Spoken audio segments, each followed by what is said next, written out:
Hello and welcome to Project Cars. Firstly, this is not a game review and I have no vetted interest in swaying anybody towards either buying this game or not buying it. I'm going to try and cover what's in the game and what options exist, along with some opinions of those options within the game. You may also remember, if you saw my PS4 Racers video, that I said it was unlikely that I'd be getting Project Cars due to the lack of an upgrading system. I have, however, done what in my opinion anybody who's on the fence should do, and I've waited to see more of the game so that I could get some feedback from people I knew that were buying it at release, and so that I could check out independent reviews for myself. Based on what those people have said and what those reviews have said and what I've seen of the game, I've decided to make the purchase. Some background for the game, which I feel is quite interesting. Project Cars is a Kickstarter project, and if you're not aware of what that means, then in short, the game was paid for by a community of interested parties and not funded by a big game company. An idea for the game will have been presented to a target audience, who then donated money so that those ideas could be put into practice. The developers behind the project are a British video game developer called Slightly Mad Studios. They have worked on games such as Need for Speed Shift, Shift 2, Test Drive, Ferrari Racing Legends. No, I've not heard of that last one either. They are also the creators of a game called World of Speed, which is a free-to-play PC game. The game has also been distributed by Bandai Namco, if I've managed to say that properly. Project Cars, though. It has 110 circuits based on real-world tracks and real-world locations. It does include some of the famous Formula 1 tracks and circuits, and other tracks such as Laguna Seca, which, to be honest, is probably one of my favourite racing tracks in any game. Also the Nürburgring and the Le Mans 24-hour circuit. Obviously I can't mention them all, I'd be here all day. At current, I count 60 cars. Literally, I've counted them, and there has been comments that more are coming soon. The game is a racing simulator, and it's not been done in an arcade style. You can, however, adjust the difficulty settings considerably to make this as hard or as easy as you like. Things like traction control, steering assist and driving lines are all present, and they can be used or removed as you progress through the game. The AI skill level can also be adjusted and has 11 settings that start at 0, increase in increments of 10 up to 100. The AI appears to be intelligent, and it will look for a slipstream and a perfect overtaking opportunity.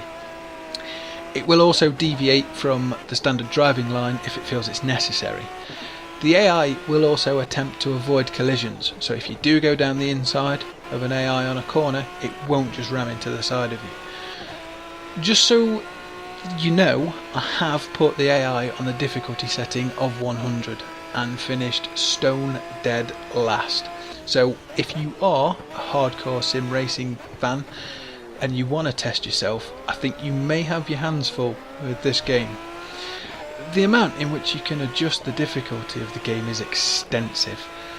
The cars don't have upgrades, but you do have adjustment options which appear to affect, at the moment, aerodynamics and tyres.